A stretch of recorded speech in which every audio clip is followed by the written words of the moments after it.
क्या आपको अक्सर सीने में जलन होती है? क्या खाना खाने के बाद खट्टी डकारें आती हैं? क्या कभी गले तक जलन महसूस होती है? क्या कभी ऐसा लगता है कि पेट में आग सी लग रही है? अगर हाँ तो यह वीडियो आपके लिए बेहद महत्वपूर्ण है। नमस्कार, मैं हूं डॉक्टर शिवेंद्र सिंह और आप देख रहे हैं मेरा channel doctor Singh Ayurvedic fitness. आज हम विस्तार से समझेंगे एक बहुत सामान्य लेकिन गंभीर रूप ले सकने वाली समस्या अम्लपित्त। इस वीडियो में हम जानेंगे अम्लपित्त वास्तव में क्या है, शरीर में क्या गड़बड़ी होती है, मॉडर्न साइंस इस पर क्या कहती है, आयुर्वेदिक ग्रंथ इस पर क्या बताते हैं, लक्षण, कारण और जोखिम इसमें क्या क्या हैं, डाइट और जीवन शैली कैसी होनी चाहिए, आयुर्वेदिक उपचार सिद्धांत इस पर कैसे काम करते हैं, अम्लपित्त में काम करने वाली हर्ब्स और मेडिसिन कौन सी हैं और इसमें क्या सावधानियां रखनी चाहिए। यह वीडियो पूरी तरह शैक्षिक है और सरल भाषा में है, तो अंत तक अवश्य देखें। पहले हम समझते हैं अम्लपित्त क्या है। Fundamental understanding. सबसे पहले मूल बात, हमारे पेट में भोजन को पचाने के लिए एक शक्तिशाली अम्ल बनता है जिसे कहते हैं हाइड्रोक्लोरिक एसिड। यह अम्ल आवश्यक है, लेकिन जब यह अत्यधिक बनता है, असंतुलित बनता है या ऊपर की ओर बढ़ने लगता है तब समस्या उत्पन्न होती है जिसे हम अम्लपित्त या एसिडिटी कहते हैं। सरल शब्दों में अम्लपित्त पेट की अम्लता का असंतुलन है। मॉडर्न साइंस के अनुसार अम्लपित्त क्या है, अब इसे वैज्ञानिक दृष्टिकोण से समझते हैं। पेट और अन्ननली के बीच एक वाल्व होता है जिसे कहते हैं LES। इसका कार्य भोजन को नीचे जाने देना, एसिड को ऊपर आने से रोकना। जब यह वाल्व ढीला या कमजोर हो जाता है, पेट का एसिड ऊपर आने लगता है, अन्ननली की परत में जलन करता है, हार्टबर्न, रिफ्लक्स, GERD जैसी स्थिति बनती है। लंबे समय तक रहने पर सूजन, अल्सर, बैरेट्स इसोफेगस का जोखिम। अब बात करते हैं आयुर्वेदिक दृष्टिकोण। आयुर्वेद अम्लपित्त को अत्यंत गहराई से समझता है। आयुर्वेद के अनुसार यह मुख्यतः एक पित्त दोष का विकार है, जठराग्नि की विकृति से जुड़ा हुआ है, आम दोष से संबंधित है।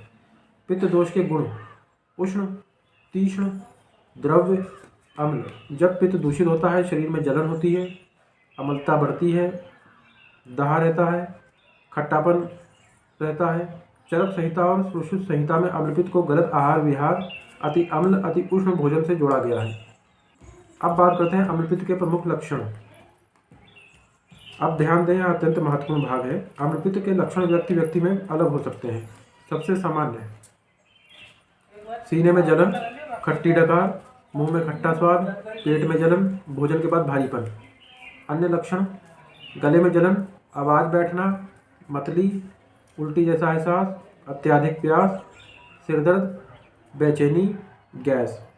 दीर्घकालिक स्थिति में लगातार खांसी, नींद खराब होना, भूख कम लगना, मानसिक चिड़चिड़ापन। अब बात करते हैं अम्लपित्त के कारण, डीप रूट कॉजेस। अम्लपित्त अचानक नहीं होता, यह आदतों का परिणाम है। पहले बात करते हैं आहार संबंधी कारण। इसमें अत्यधिक मसालों का सेवन करना, अधिक तेल लेना, जंक फूड खाना, अत्यधिक खट्टा खाना, अधिक चाय कॉफ़ी का सेवन करना, असमय भोजन करना। दूसरा है मानसिक कारण। इसमें बहुत ज़्यादा तनाव लेना, अत्यधिक चिंता करना, अधिक सोच रखना, अनियमित दिनचर्या। आयुर्वेद कहता है मानसिक पित्त भी अग्नि को प्रभावित करता है। अब बात करते हैं थर्ड, दिनचर्या संबंधी कारण। देर रात तक जागना, भोजन के बाद लेटना, शारीरिक गतिविधि की कमी, अत्यधिक स्क्रीन टाइम, मोबाइल या टीवी देखना। अब बात करते हैं शारीरिक कारण। मोटापा, गर्भावस्था, हार्मोनल बदलाव, दवाइयों का प्रभाव। शरीर में अम्लपित्त कैसे विकसित होता है, अब एक आसान उदाहरण से समझें।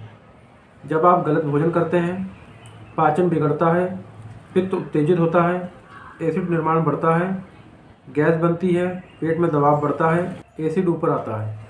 यह एक चक्र है। अब बात करते हैं आयुर्वेद अम्लपित्त का उपचार कैसे करता है। आयुर्वेद केवल लक्षण नहीं दबाता। आयुर्वेद के उपचार सिद्धांत: दोष संतुलन, अग्नि सुधार, आमनाश, पित्त शमन करना। आयुर्वेद का लक्ष्य मूल कारण सुधारना, पाचन तंत्र संतुलित करना, शरीर को स्वाभाविक अवस्था में लाना। अब बात करते हैं लाइफस्टाइल सुधारना, मोस्ट इम्पोर्टेंट। यह भाग अत्यंत प्रभावी है। समय पर भोजन करें, अधिक भूख लगने से पहले खाएं, भोजन शांत मन से करें, भोजन के बाद टहलें, देर रात भोजन ना करें, तनाव नियंत्रण में रखें। इसके लिए आप कुछ योग भी कर सकते हैं जो इसमें सहायक हैं, जैसे अनुलोम विलोम, शीतली प्राणायाम, वज्रासन। अब बात करते हैं अम्लपित्त में डाइट क्या लें। आदर्श भोजन: हल्का, सुपाच्य, शीतल प्रकृति वाला भोजन लें।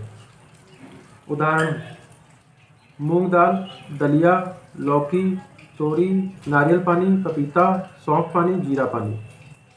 किन चीज़ों से बचें?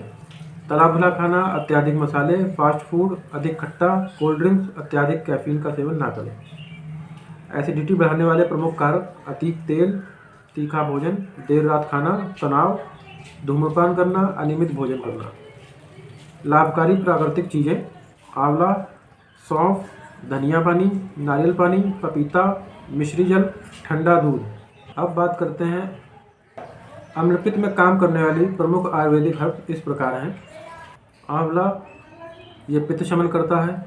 सौंफ अम्लता शांत करती है। धनिया शीतल है। जीरा अग्नि सुधार करता है। यष्टि मधु म्यूकोसा सुरक्षा करता है। शतावरी पित्त नियंत्रण करता है। गिलोय सूजन शमन में उपयोगी। हरितकी पाचन संतुलन करने में उपयोगी। त्रिफला आम नाश करता है। द्राक्षा शीतल प्रभाव देता है। एलोवेरा पित्त में राहत देता है। इलायची गैस में राहत देती है। चंदन शीतल और ठंडा है। उशीर पित्त शमन करता है। जटामासी मानसिक शांति देता है। ब्राह्मी तनाव घटाता है। लवंग पाचन सहायक है। अदरक अग्नि संतुलन करता है। पिपली अग्नि दीपक। गुड़ूची अम्ल संतुलन। अम्लपित्त में हम जिन पेटेंट आयुर्वेदिक मेडिसिन का उपयोग करते हैं उनमें से कुछ इस प्रकार हैं। अभिपतिकर चूर्ण, कामदुधारस, शंखभस्म, प्रावल पिष्टि, सूतशेखर रस, गिलोय सत्व, यष्टि मधु चूर्ण, अम्लपित्तांतक वटी, अम्लपित्तांतक लोह, त्रिफला गुटिका, शतावरी कल्प, हिंगवाष्टक चूर्ण, लौणभास्कर चूर्ण, हरितकी चूर्ण, पित्त शामक योग आदि। लेकिन कोई भी दवा, हर्बल उपचार या सप्लीमेंट लेने से पहले कृपया डॉक्टर से सलाह अवश्य लें। शव चिकित्सा जोखिमपूर्ण हो सकती है। अगर आपको यह विस्तृत जानकारी उपयोगी लगी हो तो वीडियो को लाइक करें, शेयर करें और चैनल को सब्सक्राइब करें। धन्यवाद।